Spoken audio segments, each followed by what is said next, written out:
Efforts జాప్తి వీరప్పగూడెంలో ఒక వృద్ధురాల దగ్గర నుంచి చైన్ ఒకటి దొంగతనం చేయడం జరిగింది, chain snatching. So chain snatching చేసే క్రమంలో ఆమె రెసిస్టెన్స్ చేస్తే కొంచెం ఆమెని వాళ్ళు గాయపరచడం కూడా జరిగింది.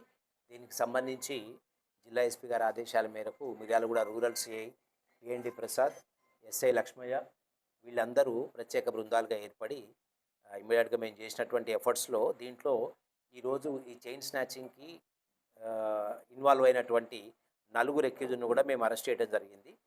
ఈ భార్గవాచారి, అఫ్సర్, వినోద్ కుమార్ అండ్ మల్లికార్జున్.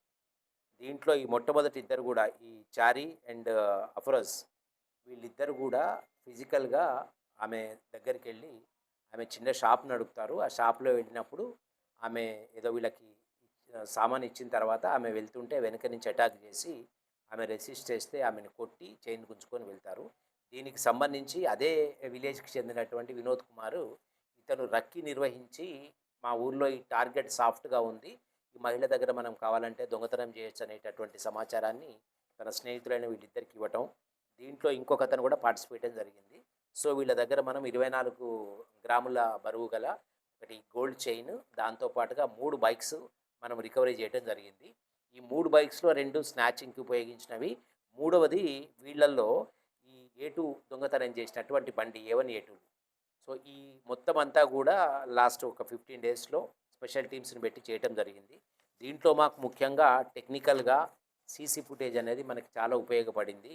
సో ఈ సందర్భంగా జాప్తి వీరప్పగూడెంలో గతంలో కూడా ఒక దొంగతనం అయింది, అది కూడా మనము టెక్నికల్ ఎవిడెన్స్ తోటి మనం డిటెక్ట్ చేయడం జరిగింది.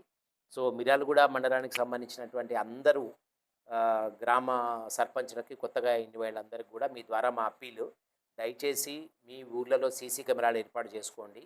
ఇంకొకటి, దీంట్లో ఈ దొంగతనం చేసిన నలుగురు కూడా కొత్త వాళ్ళే, గతంలో అయిన దొంగతనాలు చైన్ స్నాచింగ్ చేసిన వాళ్ళు కూడా కొత్త వాళ్ళే. సో కొత్త వాళ్ళు ఈ దొంగతనాలు చేయబట్టి ఐడెంటిఫై చేయడం చాలా కష్టమవుతూ ఉంది. సీసీ కెమెరాలు లేకపోతే చాలా ఇబ్బందికరంగా మారుతుంది డిటెక్షన్. సో ప్రివెన్షన్ గురించి మేము అన్ని విధాలుగా కూడా ప్రయత్నాలు చేస్తూ ఉన్నాము. సో మారుమూల గ్రామాల్లో ఇవి జరగబట్టి కొంచెం ఇబ్బందిగా ఉంది కాబట్టి అందరూ కూడా మీ ద్వారా సీసీ కెమెరాలు పెట్టుకోవాల్సిందిగా కోరుతున్నాం. సో ఈ కేసుని దీన్నే కాకుండా వీళ్ళు చేసినటువంటి ఇంకొక దొంగతనాన్ని కూడా దీంట్లో డిటెక్ట్ చేసిన మిర్యాలగూడ రూరల్ సిఐ గారికి, తర్వాత ఎస్ఐ గారికి జిల్లా ఎస్పీ గారు ప్రత్యేకంగా రివార్డులు అందజేయడం జరుగుతుంది. థ్యాంక్ యూ అండి.